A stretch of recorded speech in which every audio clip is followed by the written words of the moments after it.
오늘 주신 하나님의 말씀은 사도행전 18장 1절에서 4절 말씀입니다. 제가 봉독하겠습니다. 그 후에 바울이 아덴을 떠나 고린도에 이르러 아골라라 하는 본도에서 난 유대인 한 사람을 만나니 글라우디오가 모든 유대인을 명하여 로마에서 떠나라 한 고로 그가 그 안에 브리스길라와 함께 이달리아로부터 새로 온지라. 바울이 그들에게 가매 생업이 같으므로 함께 살며 일을 하니 그 생업은 천막을 만드는 것이더라. 안식일마다 바울이 회당에서 강론하고 유대인과 헬라인을 권면하니라. 아멘. 박성지 목사님께서 나의 현장은 선교지라는 제목으로 말씀 선포하시겠습니다. 오늘은 또 우리 장학생들, 우리 장학위원회에서 장학생들 장학금 수여하는 날이기도 합니다. 우리 성도님들이 매달 두 번째 주에 장학헌금 했던 것들을 모아서 우리 또 중요한 렘넌트들에게 영적인 의미와 또 영적인 축복들을 전달하는 그런 시간이기도 합니다. 오늘 영상 보신 것처럼 중요한 여러분들이 있는 그 현장이 특별한 데 가서 전도를 해야 되는 게 아니고요. 여러분들이 그 있는 곳에 하나님의 어마어마한 계획들이 있습니다. 그래서 오늘 그런 부분들을 두고 말씀을 좀 나눌 거고요. 특히 오늘 또 이제 3부 예배 마치자마자 바로 공동회의를 속회해서 우리 지난주 중직자 피택했던 선거 내용을 여러분들께 보고를 선거위원회에서 드릴 겁니다. 저는 이렇게 훌륭한 사람이 아니지만 제 나름대로 신학교를 다니면서 하나님 저에게 교회를 섬길 수 있는 그런 시간표를 허락하신다면 난 이렇게 하나님 심부름하겠습니다. 이렇게 많은 그림을 그려와던 중에 나름대로 제 안에 들어있는 굉장한 뭐라 그래야 되나요? 자존심? 지키고 싶은 거? 그리고는 그게 나중에는 우리 에일교회 출신들은 우리 렘넌트들이 나중에 수년이 지나서 우리 교회에 와서 신앙생활을 배우고 믿음을 뿌리내렸던 렘넌트들과 후대들이 교회가 자부심이 느껴질 만큼 저는 어떤 기도 제목도 있냐니까요. 우리 교회를 이렇게 사역지로 삼아서 사역하다가 몇 년이 됐든 상관없이 교역자로서 사역을 하다가 또 다른 곳에 가서 사역을 하고 있는 많은 교역자들이 에일교회에 있었던 그 시간이 나에게는 최고 참 자부심이 느껴지는 시간이야. 참 교회에 대해서 많이 배웠어. 이렇게 할 수 있는 그런 축복된 교회가 됐으면 참 좋겠고, 오늘 또 안수 집사님들 잠깐 원래 때 그런 이야기를 했어요. 제가 우리 중직자들에게 드리고 싶은 단어 중에 하나가 모델이라는 단어예요. 모델이라는 단어는 굉장히 중요해요. 모델을 못 보면 어떻게 해야 될지를 잘 모르는 거거든요. 제가 아는 어떤 분이 사모님인데 이제 남편은 목사고 사모님인데 교회를 한 번도 제대로 본 적이 없어요. 모델을 본 적이 없는 거죠. 사모의 모습도 본 적도 없고 그러다 보니까 교회 가서 굉장히 시험이 들어서 왔어요. 그래서 뭐라고 이야기하냐니까 교회 갔더니 교회는 권사님들이 우리 애도 안 봐주고 나를 도와주지도 않고 왜요? 그 생각이 언제 들어갔냐니까 젊었을 때 교회 사모님은 뭐 누군가가 와서 교회 성도들이 도와주고 챙기고 애도 봐주고 그래서 나는 사모가 돼야 되겠다 그랬대요. 진짜 이상한 모델이 들어간 거죠. 그래서 진짜 주워 패고 싶었어요. 그래서 와이프에게 좀 가서 좀 말려 어떻게 좀 생각 좀 바꿔줘 막 이렇게 제가 농담삼아 이야기를 했는데요. 이게 어떤 모델을 보느냐에 따라서 그렇게 많이 바뀌어요. 저는 제가 가지고 있는 이런 생각들이 되게 어떻게 보면 제 삶이 완벽해서가 아니고요. 그냥 제가 가지고 있는 마음이에요. 그래서 예를 들면 제가 이제 교회 밖에 나가서는 우리 뭐 세계 렘넌트 총국 뭐 이 사역도 하죠. 그리고 세계 렘넌트 대회도 아직까지는 심부름만 해요. 저에게 있어서 이제 많은 주변에 있는 사람들이 되게 저에게요. 제가 좀 세게 이야기를 하니까 저를 되게 무서워해요. 여러분들은 별로 저 안 무서워하시지만 저를 무서워하는 분들이 꽤 많이 있어요. 뭐 다른 게 아니고 나름대로 제가 사역하고 있는 그 현장에 이미지를 나는 이거는 지켜내야 되겠다. 이런 좀 고집 같은 저만의 어떤 자존심 이런 게 있어요. 렘넌트 천국에서 이제 가끔 해외 강사를 보내죠. 이제 렘넌트 사역들이 무슨 수련회나 집회나 뭐 이렇게 있으면 강사들이 가요. 그럼 이제 상임위원회에서 사인을 받아서 강사가 나갈 때는 제가 굉장히 강력한 거를 요구를 해요.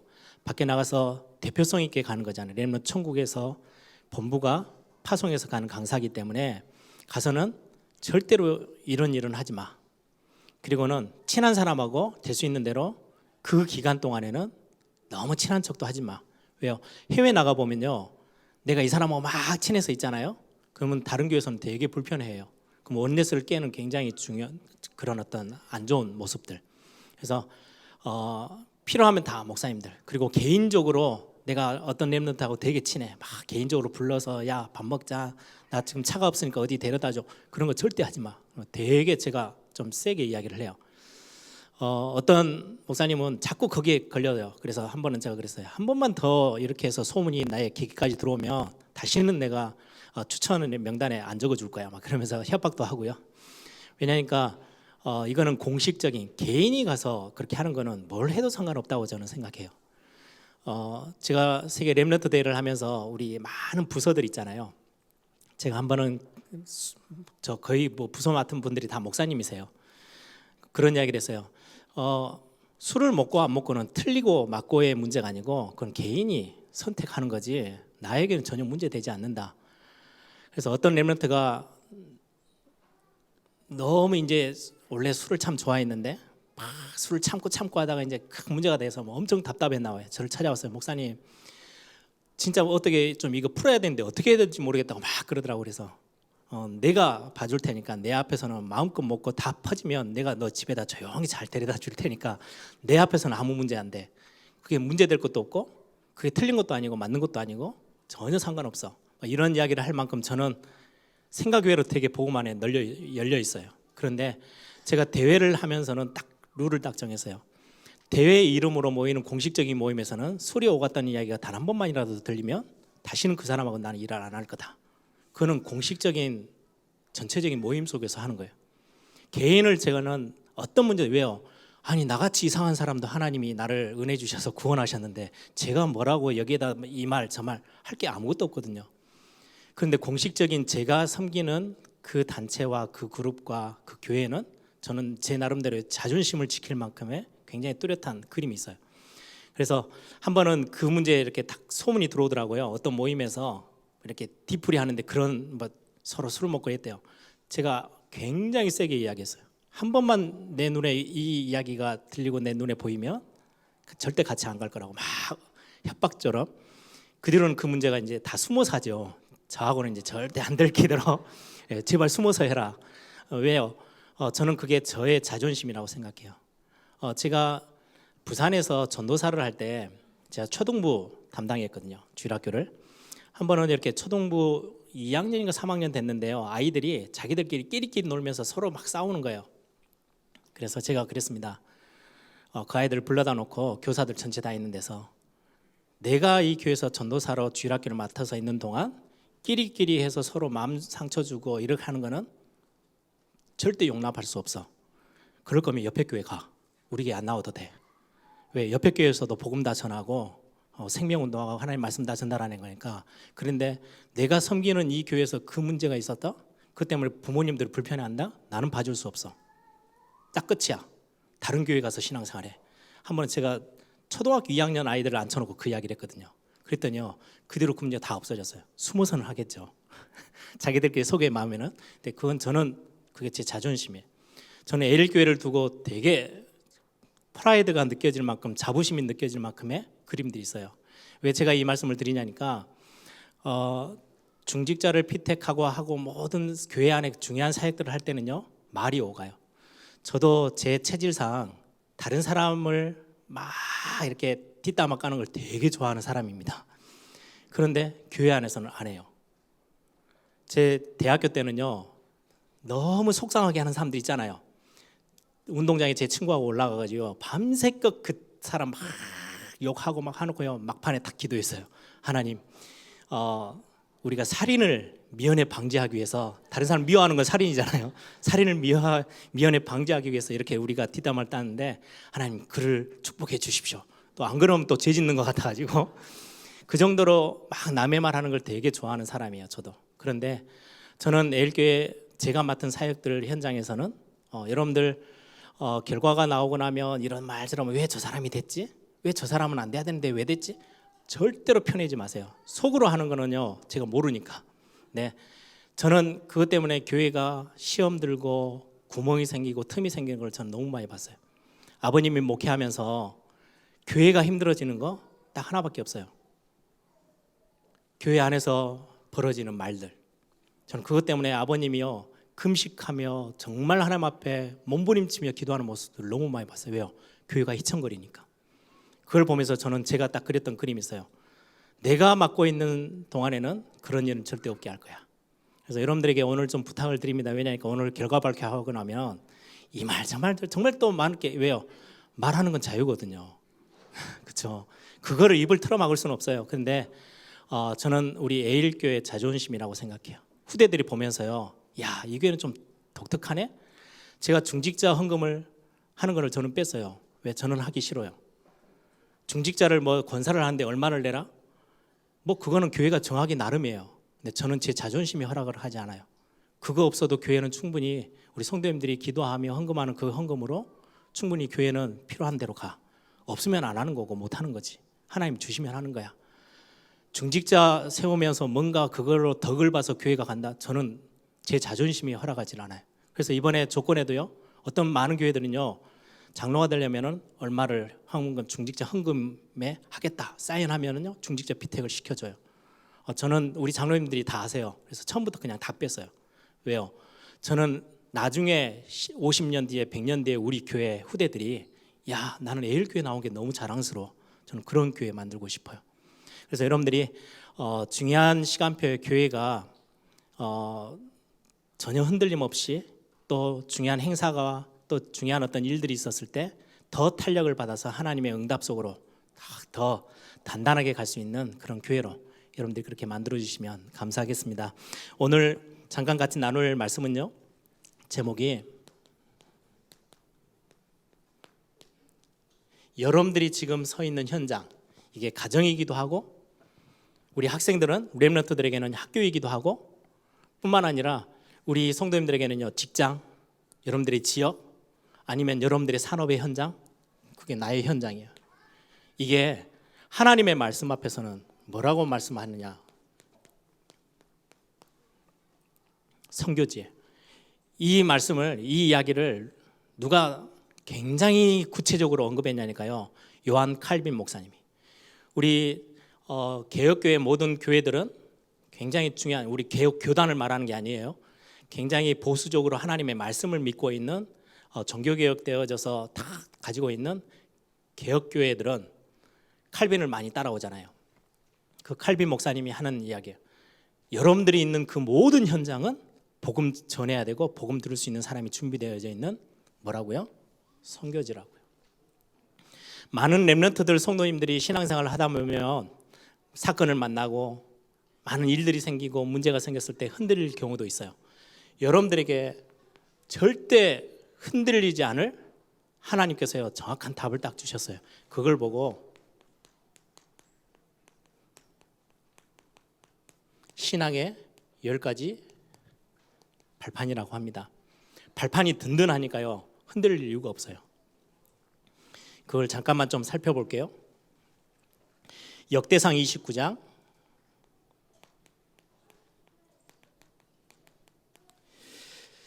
10절에서 14절에 보면은 성부 하나님, 우리의 절대 주권, 하나님이 저와 여러분을 택하시고 우리를 부르시고 여러분들을 언약의 백성으로 삼으시고 그리스도의 날까지 완전히 이루어 나가신다고 하나님이 약속하셨던 그 주권 앞에 우리는 인정한다면 흔들릴 이유가 전혀 없죠. 신앙의 10가지 발판의 가장 첫 번째가 그거예요. 창조주 하나님이 저와 여러분을 완전히 책임지셨어요. 그분이 절대 주권을 가지시고요, 우리를 인도하고 계세요. 이게 믿어지면은 여러분들 어떤 문제를 만나도요, 흔들릴 이유가 없을 건데요, 이게 흔들리면, 이게 안 믿어지면요, 아무리 신앙생활 30년 열심히 했는데도 불구하고 답이 안 날 거예요. 계속 흔들려야 돼요. 신앙의 발판 10가지의 첫 번째입니다. 두 번째가 에베소서 1장 1절에서부터 19절에 보면 성자 예수 그리스도 유일하게 구원의 길은 그리스도밖에 없어요. 하나님이 우리 인생을 사랑하셔서, 저와 여러분을 사랑하셔서 구원의 길을, 우리가 절대 해결할 수 없는 진노 아래, 재앙 아래 있는 저와 여러분에게요, 완벽한 하나의 길을 여셨어요. 내가 곧 길이요 진리요 생명이니 그리스도 예수를 만미하지 않고는 아버지께 갈 자가 없어요. 아버지 하나님 앞에, 성부 아버지 하나님 앞에 갈 수 있는 길이 딱 유일해요. 이 비밀 때문에 우리는 신앙이 흔들릴 이유가 없는 거죠. 뿐만 아니라 사도행전 1장 8절 성령 하나님, 우리 삶에 지금도 여러분들이 구원받았다 그러면요, 단 한 명도 빠짐없이 성령께서 굉장히 중요한 일을 행하고 계세요. 여러분들 위해서 기도하시고, 여러분들 기도하는 걸 들으시고 응답하시고, 우리에게 은혜 주시고 힘 주시고 응답하시는 그 하나님, 성령 하나님, 이 성삼위 하나님이 우리 신앙의 발판에 가장 중요해요. 이게 흔들려 버리면 다 흔들리는 거예요. 이 하나님을, 성부, 성자, 성령 하나님을 우리는 어떻게 알 수 있고, 그분이 어떤 일을 행하시는지, 그는 어떤 계획과 목적을 갖고 계신지 우리가 어떻게 알 수 있습니까? 우리는 말씀으로 알 수 있죠. 디모데후서 3장 14절에서 17절 성경, 이거는 1.1획도 변함없이 성취되어지는 하나님의 말씀, 창조주 하나님의 말씀임을 우리는 믿습니다. 여기에서 모든, 그래서 언약궤 따라가면 무조건 승리하고 응답받을 수 있다는 게요, 이 말씀을 따라가는 거예요. 오류 없는 하나님의 말씀, 이게 우리의 신앙의 발판입니다. 이 말씀에 의거해서, 이 말씀을 의지해서 우리는 이 말씀을 믿고 구원을 받는 겁니다. 고린도전서 3장 16절, 저와 여러분 구원받은 하나님의 백성, 그래서 여기에 말씀이 뭐라고 있어요? 우리를 성전 삼고 함께 계시게 돼요. 절대 망하지 않아요. 성삼위 하나님이 어디에 약속하시고 딱 확정하게 도장을 찍으셨냐? 말씀을 통해서요. 아들이 있는 자에게는 생명이 있고 아들이 없는 자에게는 생명이 없어요. 거기에 하나님의 말씀에 열심히 하면 생명이 있고 열심히 안 하면 생명이 없다. 그럼 우리는 교회에 생을 걸고 열심히 해야 돼요. 그런데 그거 아니에요. 그렇죠? 아들, 하나님의 아들, 독생자 예수, 그리스도가 있는 자에게는 생명이 있고 그리스도가 없는 자는 생명이 없어. 딱 그거 한 줄이에요. 그 한 조건밖에 없어요. 우리가 구원받는 비밀은. 그리고는 말씀합니다. 오늘 본문이죠. 사도행전 18장 1절에서 4절. 저와 여러분이 있는 그 현장이 바로 최고의 선교지입니다. 나는 전도하러 어디를 가야 됩니까? 아니요, 갈 이유가 없어요. 여러분들이 서 있는 그 현장이 복음 전할 곳이에요. 하나님이 여러분들 실수해서 아무렇게나 이상한 데 보내놓은 게 아니에요. 내가 어쩌다가 이상한 집안에 돌아와가지고, 아니요, 여러분들 때문에 그 집안에 빛을 비추기 위한 하나님의 최고의 계획이 분명히 있어요. 속지 마세요. 나는 어쩌다가 이런 불신자 남편을 만나가지고 완전히 우상숭배하는, 아니요, 여러분들 아니면 그 집안은요 더 망하게 돼 있어요. 살려내줘야 돼요. 여러분들이 서 있는 그 현장이 바로 선교지입니다. 뿐만 아니라 시편 139편 1절부터 9절에 보면 우리의 모든 삶, 하나님의 완전, 하나님의 주권 앞에 있는데, 우리의 모든 삶이 하나님이 우리를 인도하고 계세요. 머리끝에서부터 발끝까지, 머리털 하나까지도 세심 받으셔. 일어나는 거, 앉는 거 하나님이 다 하신대요. 하나님이 여러분들요 불꽃 같은 눈동자로 보호하고 계세요. 눈동자는요 얼마나 이게 민첩하게 눈이 다 가려주는지요. 여러분들, 하나님이 여러분들을요 앉고 일어서는 거, 어디로 가는지, 무슨 생각을 하는지 너무 모르시는 분이 아니시래요. 성경에 말씀하고 계세요. 그래서 우리는 삶을 좀 연약해도 하나님 앞에 우리의 삶을 다 맡길 수 있어요. 히브리서 9장 27절, 영원히 살 것 같은데 반드시 죽음이라는 게 있어요. 시한부예요. 그리고 지난주에 말씀 나눴죠. 그래서 날 계수하는 지혜가 있어야 된다고요. 영원히 살 거면요, 필요 없어. 그냥 이렇게도 살아봤다가 저렇게도 살면 되는데, 강건하면 70이요 80이에요. 지금은 이제 100세 시대라고 이야기해요. 그럼에도 불구하고 아무리 음식 다 가리고 뭐 대단한, 요즘 메시지 나오죠. 여러분들 전도자이기 때문에 깊은 음식을 드시라고 하는 거예요. 깊은 음식을 평생 들어도요, 100살 넘으면요 힘 다 빠져요. 어쩔 수 없어요. 성경이 말씀해요. 시한부예요. 날이 정해져 있어요. 우리는 어느 날, 그러면 그 이후에는 어떻게 됩니까? 다음 세기가 준비되어 있어요. 누가복음 19장 16장 19절에서 31절에 네 세가 있어요. 다음 세계. 천국 아니면 지옥. 분명하게 말씀하고 있죠. 그래서 이 땅 살아가는 동안 우리는 마태복음 10장 40절에서 42절, 전도자에게는 반드시 상급이 주어져요. 그냥 구원받았고 야 나 구원받았어 라고 살아가도 되지만, 한 시대 정말로 어려운, 오늘 또 찬양했어요. 우리의 눈이 정말로 아무도 쳐다보지 않는 그곳에 우리의 눈을 두고 하나님의 마음을 느끼는 참된 전도자들에게는 하나님이 반드시 상급을 잃지 않고 주시겠대요. 전도자의 상급이 가장 큰 상급이죠. 이게 우리의 신앙의 발판 10가지예요. 그 중에 오늘 지금 나의 현장 말씀하고 있죠. 오늘 오전 메시지를 기억하세요.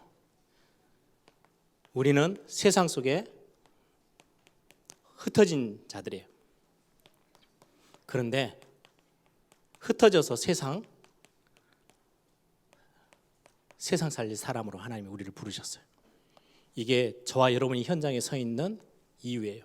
그래서 오늘 영상 딱 기억하세요. 아, 저 사람들은 자기 업을 그 속에서 하나님이 주신 것들 다 찾아냈구나. 그죠? 마태복음 18장 18절에서 20절에 보면 두세 사람이 내 이름으로 모인 곳에 내가 그들 중에 같이 함께 있을 거야. 그게 현장의 교회입니다. 구원받은 자들이 현장에서 여러분들이 함께 모여서 그 현장을 놓고 기도하는 거 굉장히 중요합니다. 그 가운데 하나님의 역사가 시작되어진대요. 고린도전서 3장 16절, 성전, 여기 성전에서는요 피 언약이 선포되어지고요 하나님의 말씀이 선포되어지고 거기에서 기도 응답이 주어지는 현장이 성전이에요. 구약의 성전. 여러분들을 성전 삼았다는 말은 여러분들이 지금 있는 그곳, 여러분들이 직장에 있는 거, 여러분들이 학교에 갔다, 여러분들이 일하러 갔다, 사업하는 곳에 갔다, 여러분들이 가정으로 들어갔다, 거기서는요 반드시 성전에서 예배 번제의 연기가 피어나올 때는요 하나님이 말씀하신 게 있어요. 출애굽기에 내가 너희들 속에 같이 있을 거야. 그 현장에 빛이 비춰지면요 어둠은 흑암은 떠나가게 돼 있어요. 굉장히 중요한 여러분들의 현장이에요. 그러면 이 현장에서 우리는 뭐 하는 거를 축복을 찾아내야 되겠습니다. 하나님이 만드신 나, 여러분들을 하나님이 세상 살릴, 세상에 흩어놓으신 세상 속에 있는 레이지파로 하나님 여러분들을 그렇게 부르셨어요. 하나님이 만드신 여러분. 그러면 그 안에는요 여러분들에게 주신 여러분의 것들이 있어요. 하나님이 예비해 놓으신, 준비해 놓으신 나의 것. 이게 달란트, 우리 렘넌트들에게는 달란트고 앞으로의 비전이겠죠. 이거 찾아내면 돼요. 그리고는 나의 현장. 이거 가지고 우리는 신앙생활 하는 겁니다. 현장에 문제가 옵니다. 아니 왜 그럴까요? 거기는 반드시 하나님의 계획이 있습니다. 이 계획은요 반드시 하나님의 축복과 응답으로 연결됩니다. 그래서 현장에서 속지 마세요. 오늘 잠깐 간단하게 말씀을 나눴습니다. 중요한 하나님의 역사 여러분들이 현장 속에서 시작되어져요. 특히 이번 주 여러분들 추석 여러분들이 가는 그 현장에요 뭘로 가느냐? 성전으로 가는 거예요. 조카로 가는 게 아니고요 여러분들 거기에서 무슨 당숙으로 가서 앉아 계시는 게 아니고 하나님의 성전으로, 거기에서 믿음의 사람들 두세 사람이 모여 그 현장을 놓고 기도하면 나도 그들 중에 있을 거야. 하나님이요 어마어마한 복음의 빛을. 거기서 막 복음 전한다고 싸우지 마세요. 아까 우리 고백처럼 하나님의 분명한 시간표 있어요. 그런데 기도하는 자에게는 하나님이 중요한 응답들을 허락하시는 현장이에요. 그래서 이번 추석 기간 동안에도 여러분들이 이 축복, 내 현장이 섬겨지구나, 내가 있는 곳에 복음 들을 사람 하나님이 준비해 놓으셨고 복음 전할 나를 하나님이 예비해 놓으셨구나, 이 축복들을 마음껏 찾아내길 바랍니다. 특히 오늘 장학생으로 이렇게 부름받아서 또 교회에서 장학금을 전달받는 우리 렘넌트들은 자존심, 자부심, 그래서 액수는 많지 않을 거예요. 나중에 우리 장학회가 우리 여러분들이 이제 올라와서 장학위원들이 되어지고 여러분들이 이제 헌금하면서 더 많은 힘들이 모아지면 진짜 어려운 학생들, 저는 제가 꿈꾸는 것 중에 이번에 처음으로 우리 교회에 다니는 말고요, 우리 저 다른 지역에서 저 추천을 받아서 장학금을 전달해요. 액수는 많지 않지만, 그래서 그 친구에게 하나님의 사랑이 전달되어지고 하나님의 은혜, 복음의 은혜들이 우리 교회를 통해서 전달되기를 참 바랍니다. 앞으로 우리 교회 안에서만이 아니고 교회 밖에도 우리가 찾아내서 돕고 또 힘을 줄 수 있는 렘넌트가 있다면 마음껏 섬기고 또 심부름할 겁니다. 이번에 렘넌트들이 여러분들이 어떻게 보면요 코 끼는 거예요. 평생 예일교회에서 너는 장학생으로 컸지, 그러면 그대로 배신하고 도망가면 안 돼. 제가 쫓아갈 거라고 이야기를 했어요. 찾아다니면서 나중에 너가 나이가 돼서 성공하면 반드시 그 다음 세대를 위해서, 그 다음 여러분들의 후대를 위해서 여러분들이 헌신해 주셔야 돼요. 그게 교회가 할 일이에요. 그리고는 여러분들이 예일교회 장학생이라는 타이틀은요 평생 안 없어져요. 어디 가서 그거 가지고 뭐 하나 사 먹지도 못해요. 그런데 이게 모델이 되어지고 여러분들이 예일교회 이미지예요. 예일교회는 이렇구나, 저 애를 보니까 예일교회는 이럴 것 같아. 그게 여러분들의 중요한 자존심이 되어지고 여러분들의 자부심이 되어지는 그런 축복이 있기를 소망합니다. 함께 같이 기도하겠습니다. 하나님, 이번에 추석 명절을 우리가 또 한 주간 보내게 됩니다. 하나님, 우리 주변에 있는 한국 문화 자체가 흑암의 문화, 우상 문화가 참 많죠. 하나님, 정말 그곳에서 복음 들을 자 하나님이 붙여주시고 하나님이 우리를 빛과 소금으로 세상 살릴 레이지파로 우리를 그 현장으로 파송하시는 거예요. 여러분들이 조용히 기도하면서 하나님 인도받기를 원하고 거기에서 말씀이 살아 역사하는 응답들을 보게 하옵소서. 우리가 흑암의 문화에 우리가 끌려다닐 이유가 없잖아요. 그리고 특히 새가족들 여러분들 챙겨주시기 바랍니다. 아직은 영적인 사실들을 잘 모르기 때문에 여러분들 뒤에서요 기도의 배경이 되어 주셔야 돼요. 하나님, 진짜로 내 현장이 하나님이 예비해 놓으신 복음 듣고 전달할 수 있는 선교지로 하나님 나에게 허락하셨는데, 하나님 그 현장에 하나님의 나라 임하고 흑암의 세력들이 무너지고 하나님께만 영광 돌려지는 그런 내 현장이 되어지게 하옵소서. 우리 한번 다 같이 한번 통성을 함께 기도합니다.